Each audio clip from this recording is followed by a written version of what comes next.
अच्छा भैया, भाभी भी साथ में आ रही हैं। आ जाओ आप लोग, वैसे भी बहुत दिन हो गए आप लोगों से मिले हुए, बैठ के गप्पे मारेंगे। ठीक है, फिर रखता हूँ फोन। अच्छा भैया।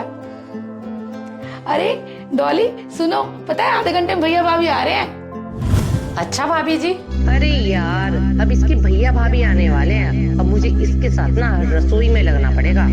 ऐसा करती हूँ, कुछ बहाना मार देती हूँ। वो क्या है भाभी जी, मैं तो बिल्कुल रेडी हो गई। मैं तो डॉक्टर के पास निकल ही रही थी, मेरी अपॉइंटमेंट है डॉक्टर के पास। अब वो तो कैंसिल भी नहीं कर सकती हूँ। भाभी जी आप ऐसा करो, उनको बिठा के रखना, मैं आधे घंटे में ना डॉक्टर के पास से आ जाऊंगी जल्दी से। मेरा जाना बहुत जरूरी था, अगर जरूरी नहीं होता ना मैं कैंसिल कर देती भाभी जी। अच्छा, डॉक्टर की अपॉइंटमेंट है, चल तू चली जा, पर आधे घंटे में आ जाइयो। तब तक मैं भैया भाभी के लिए पकोड़े बनाने की तैयारी करती हूँ। और आ जाना, नहीं तो भैया भाभी नाराज हो जाएंगे। भाभी जी आप बिल्कुल भी टेंशन मत लो, मैं आधे घंटे में आ जाऊंगी। ठीक है, तब तक मैं भैया भाभी के आने की तैयारी करती हूँ।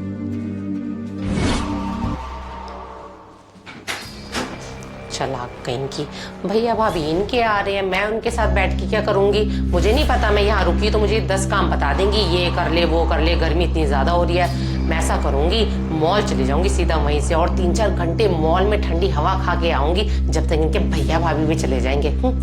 और एक काम करती हूँ, अपना फोन ना घर पे ही छोड़ जाती हूँ। मुझे पता है ये फोन कर करके ना मेरे नाक में दम कर देगी, फोन नहीं लेके जाती हूँ। चलो यार, अब आ गई हूँ मॉल के अंदर। अब आराम से 3-4 घंटे यहाँ बिताऊंगी। भाभी को बनाने तो घर पे अपने भैया भाभी के लिए गर्मा गर्म पकोड़े।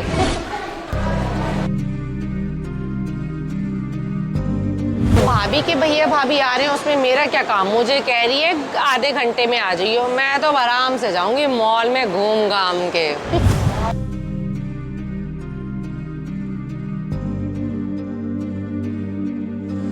इनके भैया भाभी की गाड़ी कहीं दिख तो नहीं रही है, लग रहा है चले गए हैं। चलो अच्छा है, मेरा 3-4 घंटे मॉल में रहना वसूल हो गया है। बढ़िया ही भैया भाभी आ रहे हैं। लगता है डॉली आ गई, आधे घंटे का बोल के गई थी, 3-4 घंटे लगा दिए इसने।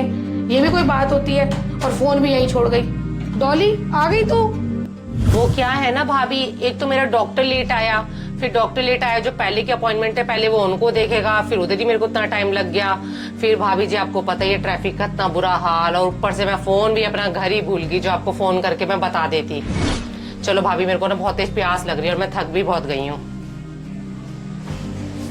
एक बात बोलो डॉली, आज तो तूने हद ही कर दी। इतना थोड़ा ना कि किसी को इंतजार कराता है। आज भैया भाभी ने पूरा 3 घंटे तेरा इंतजार करा है, और इंतजार करके बस अभी अभी गए हैं। अब भाभी, आपने भैया भाभी जी को 3 घंटे इंतजार करवाया मेरा। आपने उनको चाय पकौड़े खिला देने थे और भेज देना था, मेरा क्यों इतना इंतजार करवाया आपने। अरे डॉली, तू कैसी बातें करती है? इंतजार नहीं कराती तो और क्या करती? पता है कितने दिन बाद तो भैया भाभी हमारे घर आए थे, और बार बार तेरे बारे में ही पूछ रहे थे, और तेरे से बिना मिले चले जाते तो तू नाराज नहीं होती? अरे भाभी, मैं क्यों नाराज होती? वैसे भी मैं छोटी छोटी सी बातों पे नाराज नहीं होती हूँ। वैसे भी घर कोई उनको बंद थोड़े ना मिला, आप तो थे ही ना घर पे। चल छोड़ इन सब बातों को, तेरी किस्मत में था ही नहीं आज भैया भाभी से मिलना। और पता है, तेरी पसंद का मलाई घेवर देके गए हैं, और 500 रुपए भी देके गए हैं। तेरे कमरे में रख दी मैंने दोनों चीजें। क्या? मेरी पसंद का मलाई घेवर और 500 रुपए? पर भाभी जी, आपने ये दोनों चीजें मेरे कमरे में क्यों रख दी हैं? अरे डॉली, तेरे भैया भाभी तेरे लिए तो लाए हैं, तो मैं अपने कमरे में क्यों रखूंगी? तेरे कमरे में तो रखूंगी। क्या मतलब? मेरे भैया भाभी, मेरे भैया अमित, मेरी भाभी प्रिया आए थे? अरे हाँ डॉली, तो इतना हैरान क्यों हो रही है? भैया भाभी तो आए थे। हाँ, तो इसमें हैरान नहीं हो तो क्या हूँ? आपने मुझे क्लियर क्यों नहीं बताया कि मेरे भैया भाभी आ रहे हैं? अरे डॉली, मैंने तुझे बताया था कि आधे घंटे में भैया भाभी आ रहे हैं, और भैया भाभी तुझे फोन कर रहे थे। तू वॉशरूम में थी, तेरा फोन बजे जा रहा था, तो मैंने। अरे डॉली का फोन इतनी देर से बज रहा है, पता नहीं कहाँ है। लगता है वॉशरूम गई है, मैं ही उठा लेती हूँ, कोई जरूरी फोन ना हो। अरे ये तो अमित भैया का फोन है। हेलो भैया, नमस्ते। अरे मैं डॉली नहीं, दीपिका बोल रही हूँ। हाँ नमस्ते भाभी जी, और क्या हाल है? हाँ भैया, मैं तो ठीक हूँ। वो शायद ना डॉली वॉशरूम गई है, और फोन बहुत देर से बज रहा था, इसलिए मैंने फोन उठा लिया। अच्छा भाभी जी, मैं और प्रिया ना आपके इधर ही आ रहे हैं आधे घंटे तक।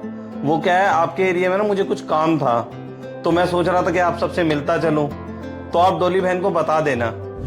अच्छा भैया, भाभी जी भी साथ में आ रही हैं। आ जाओ, बड़े दिन हो गए गप्पे मारे हुए। ठीक है जी, रखता हूँ फोन। भाभी जब आपने मेरा फोन उठा ही लिया था तो आपको मुझे बोलना चाहिए था कि मेरे भैया अमित और भाभी प्रिया आ रही थी।